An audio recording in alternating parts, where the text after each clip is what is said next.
Muchas personas me habían comentado en la calle que por qué no había dicho nada sobre este tema de Matos Berrido. Y ciertamente no se había dicho porque cuando se inició ya el programa y los compromisos estaban establecidos para los reportajes que salieron la semana pasada.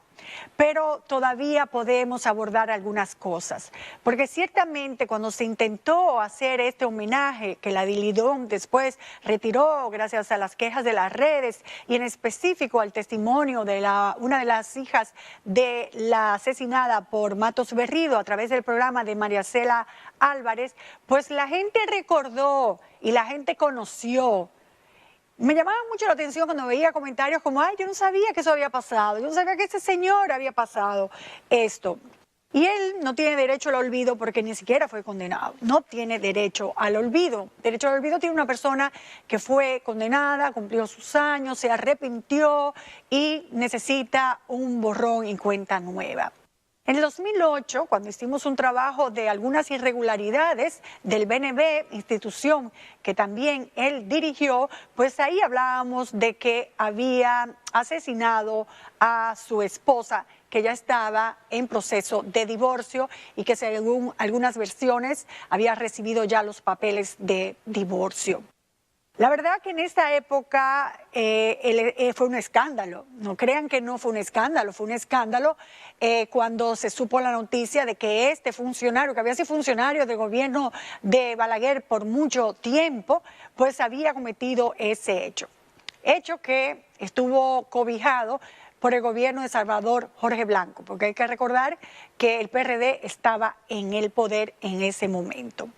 Como hay muchas personas que no sabían y muchas otras personas que no recuerdan bien, vamos a hacer un análisis histórico de lo que pasó, de lo que recuerda la gente, de lo que dicen los medios de comunicación en la época. Hemos inclusive contactado con una de las abogadas de la parte civil constituida, Josefina Juan Viuda Pichardo, que en ese momento, conjuntamente con otros 3 abogados, habían sido los que habían defendido, por decirlo de alguna forma, a la víctima en ese momento, quien fue asesinada.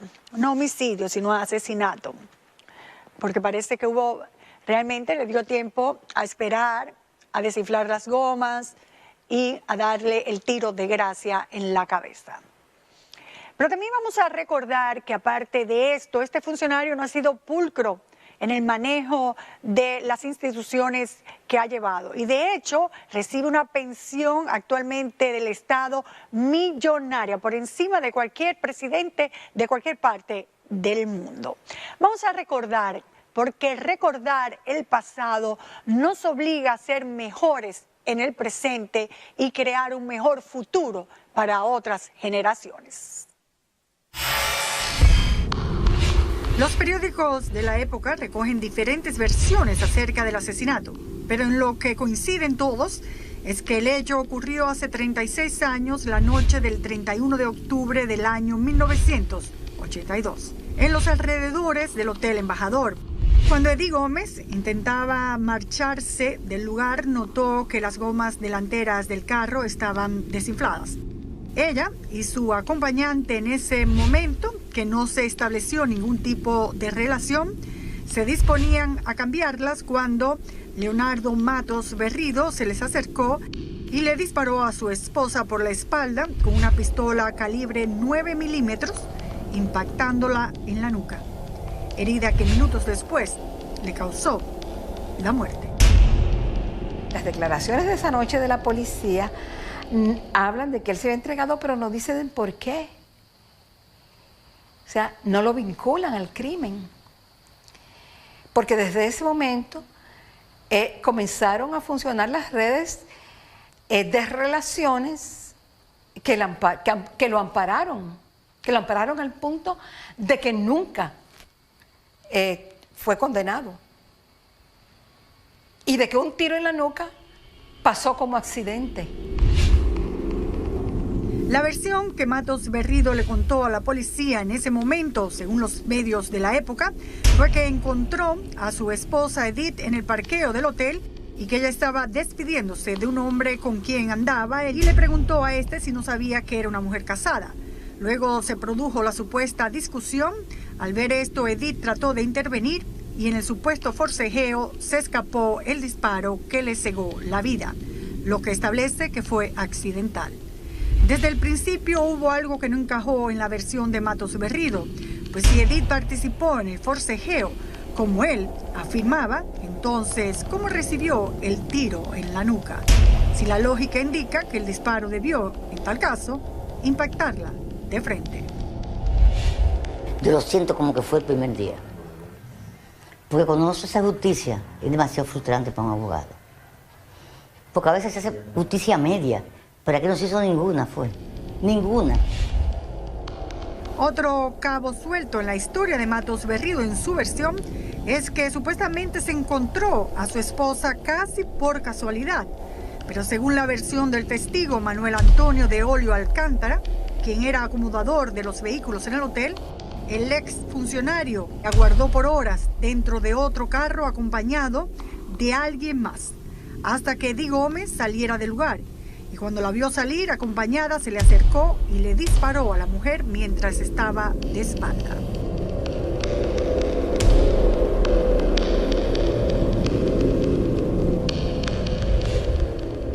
Se conoce muy poco quién era Edith Gómez, porque quienes pueden hablar por ella temen hacerlo.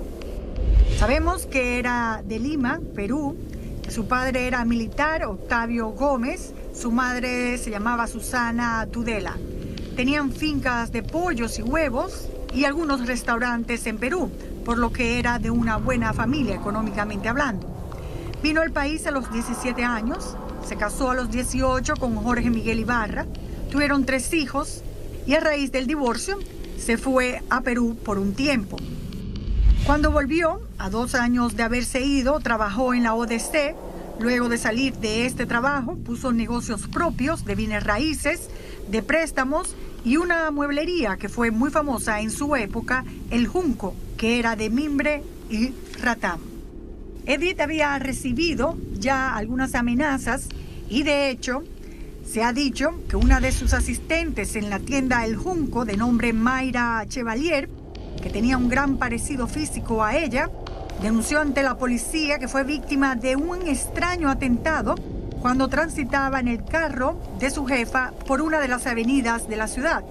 Según la denuncia, en ese momento al vehículo le dispararon varios perdigonazos que afortunadamente no le impactaron. Reportes de prensa de la época también refieren que María Echavarría, otra asistente de Edith Gómez, reveló después de su muerte que unos 15 días antes ella había acompañado a la víctima al Palacio de Justicia a poner una denuncia porque estaba siendo perseguida por un motorista que ella sospechaba que era una persona pagada por su esposo, Leonardo Matos Berrido. Según personas allegadas a Edith, la pareja tenía meses separada y el acto de divorcio le había sido notificado a Matos Berrido la misma semana en que él le dio el fatal disparo a la nuca. Este crimen quedó impune debido al poder político que Matos Berrido siempre ha ostentado. Pues según afirma Josefina Juan Almanzar, una de las abogadas que representó la parte civil constituida, o sea, los familiares de la víctima, el proceso jurídico fue un circo, ya que el acusado jugó con la justicia a su antojo.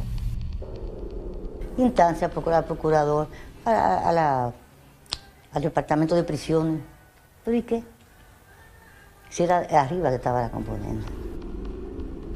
Matos Berrido fue acusado de asesinato, bajo los cargos de acechanza, premeditación y alevosía. El proceso en la justicia tardó alrededor de 1 año, pero de ese tiempo el acusado duró pocos días en la cárcel preventiva del Ensanche La Fe, donde según los cálculos de nuestra investigación pasó dentro de la cárcel unos 45 días. El 17 de diciembre fue trasladado al hospital Luis Eduardo Aybar, alegando que estaba enfermo, supuestamente afectado por una angina o dolor en el pecho. Meses más tarde, en febrero de 1983, fue trasladado al hospital Padre Villini. Según los rumores de la época, salía todas las noches del hospital con una barba y el pelo largo y volvía al otro día. En ese centro de salud permaneció hasta salir en libertad. Una de las cosas que tiene la gente de poder es que desde que es vinculado a un delito se enferma. O sea, él nunca estuvo en la cárcel, nunca. Él tuvo la prisión de privilegio que tienen todos los privilegiados en esta sociedad. La doctora Juan asegura que luego de que Matos Berrido fue trasladado al hospital Eduardo Aybar, sus abogados trataron de sacarlo del país, pero que ella se enteró, habló con el procurador general de la época, Antonio Rosario, quien frustró las intenciones del imputado. Josefina, tanto que tú has presionado con Matos Berrido, has trabajado, y mira, se lo va a llevar una misma ambulancia con un supuesto infarto. Pocos días después, la fiscalía desmintió que Matos Berrido quisiera fugarse y que no existía ningún complot para sacar al acusado del país. Incluso el fiscal Julio Benoit Martínez acudió junto con la prensa a cuestionar al preso enfermo y al salir emitió declaraciones apoyando la tesis de Matos Berrido, quien afirmaba que los abogados intentaban chantajear a la justicia. A los pocos meses, los abogados que representaban a los familiares de la víctima, Flor Rojas Abreu, Héctor Cabral Ortega, Luis Conrado Cedeño y Josefina Juan Almanzar, se retiraron del caso por razones económicas y lo dejaron en manos del fiscal del distrito, posición que ocupaba, como ya hemos dicho, Julio Benoit Martínez. La versión de un allegado establece que el primer esposo de Edith y la hija mayor de esta retiraron la querella que habían interpuesto contra Matos Berrido por las amenazas que recibieron. Mientras que los abogados que defendieron a Matos Berrido en el caso fueron Marino Vinicio Castillo, Adriano Uribe Silva, Ramón Tapia Espinal, Salvador García, Héctor Sánchez Morcelo, Luz María Duquela Morales y Julio Duquela, y todos aquellos que el dinero podía pagar. Estos presentaron 2 pedidos de libertad bajo fianza que fueron rechazados en diciembre de 1982 y en febrero de 1983. Pero luego de unos meses, el día 7 de abril de 1983, apenas 6 meses después del crimen, la Suprema Corte de Justicia le otorgó la libertad bajo fianza y Matos Berrido quedó en libertad. El juez de instrucción del caso fue Edgar Hernández, quien actualmente es juez de la Suprema Corte de Justicia. Sentenció en ese momento un no al lugar y Matos Berrido fue descargado totalmente, con lo que quedó en libertad plena. Un descargo puro y simple. Eso fue una cosa horrorosa, jurídicamente y humanamente y socialmente. Eso fue una mancha para la justicia dominicana, que nunca se va a borrar. El fiscal del distrito, que era el que representaba a la sociedad y tenía que perseguirlo, retiró la apelación. Se ve que desde el primer momento estaba en una componenda, no había parte civil constituida, él estaba solo. Jugó con el expediente. El fiscal Benoit apeló esta sentencia, pero días después la retiró y así se cumplió el círculo de la impunidad. En este caso, por las características del mismo, en el que hubo premeditación y otros elementos, debió tener una condena de 30 años por asesinato. Eso consiste en que usted premedite, si planifique, prevea, establezca un designio de tomar la decisión de matar y además de eso aceche, le dé seguimiento de aceche para matar. Aun cuando fue sometido por asesinato, pareciera que fue juzgado como un crimen pasional, pese a que los elementos constitutivos para tipificarlo como tal no estaban presentes. El hombre encontraba a la mujer en la casa conyugal con otro hombre, si lo mataba a ella o la mataba y mataba el cómplice, como se le indicaba, en ese caso era un crimen excusable. Consultado por el no al lugar que dictaminó el juez Edgar Hernández a favor de Matos Berrido, Cándido Simón se muestra sorprendido de que ni siquiera se considerara el hecho como un homicidio simple que habría implicado una pena de 3 a 20 años.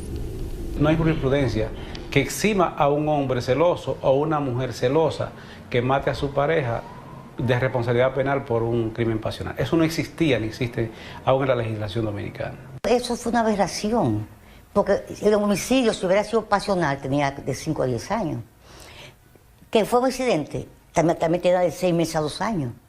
¿Cómo se podía descargar? Eso era imposible, jurídicamente hablando. Mientras una de las abogadas que participó en el juicio señala que era imposible que Matos Berrido saliera libre de este caso como lo hizo sin el apoyo de las autoridades de la época. Solamente en componenda con un fiscal que retire una apelación, no se puede retirar una apelación. Y un juez que buscaron ellos, que el fiscal lo apoderó así. Fue una componenda, como ahora. Ese va a estar arriba y seguirá arriba. Tras este hecho, la vida de Leonardo Matos Berrido siempre ha estado rodeado de polémica. Y un grupo de mujeres feministas ha tratado a lo largo de estos 36 años de recordarle a la sociedad este crimen y repudiar cada vez que han tenido la oportunidad todo intento de reconocimiento público u homenaje hacia la figura de este ex funcionario. Porque el feminicidio de Matos Berrido nunca ha salido del discurso contra la violencia. Y que cuando él mata a Edith Gómez, el Centro de Investigación para la Acción Femenina, CIPAF, dirigido entonces por la inolvidable Magali Pineda, puso, no solamente que habló sobre eso, sino que puso a disposición de los hijos de Matos, de Edith Gómez, una asistencia jurídica. El caso más reciente de repudio a Matos Berrido fue el que se produjo la semana pasada cuando Lidón anunció que le dedicaría el torneo de béisbol otoño-invernal 2018-2019. El tema fue tendencia en las redes sociales y el hashtag Edith Gómez fue posicionado en la discusión pública nacional. Personalidades e influencers incluso amenazaron con no asistir este año a los estadios y llamaron a un gran boicot contra el torneo, al punto que la liga desistió de la idea y decidió dedicarle el torneo a otra persona. Entonces, la justicia moral, repito, que es la que se ha ejercido reivindicando la memoria de Edith Gómez, es una justicia que no tiene tiempo. ¿Qué pensaría la pobre Edith, que tantos años después iba a haber justicia para ella, aunque fuera social? Pero la vida es irónica, o más bien las acciones de las personas son irónicas, especialmente cuando ostentan poder. En el año 2009, señores, como presidente de la Liga Dominicana de Béisbol, Matos Berrido se sumó a la campaña de prevención de la violencia contra la mujer lanzada en aquel momento por el Ministerio Público y otras entidades del Estado. El eslogan de esa campaña fue: golpeo con el bate a la pelota, nunca a la mujer. Paradójico, ¿no creen? Claro está, su golpe no fue un bate, sino un tiro certero a la nuca de Edith. Sí, habría que sentir vergüenza de que él participó en una campaña de la Procuraduría contra la violencia de género. Entonces, eso uno lo piensa, es triste. Antes de aquel suceso y en los 36 años que han transcurrido desde aquel hecho, Leonardo Matos Berrido ha ocupado altos cargos tanto dentro como fuera de los gobiernos que ha tenido el país. De hecho, es uno de los funcionarios que ha sido designado para mayor número de cargos en nuestra historia republicana.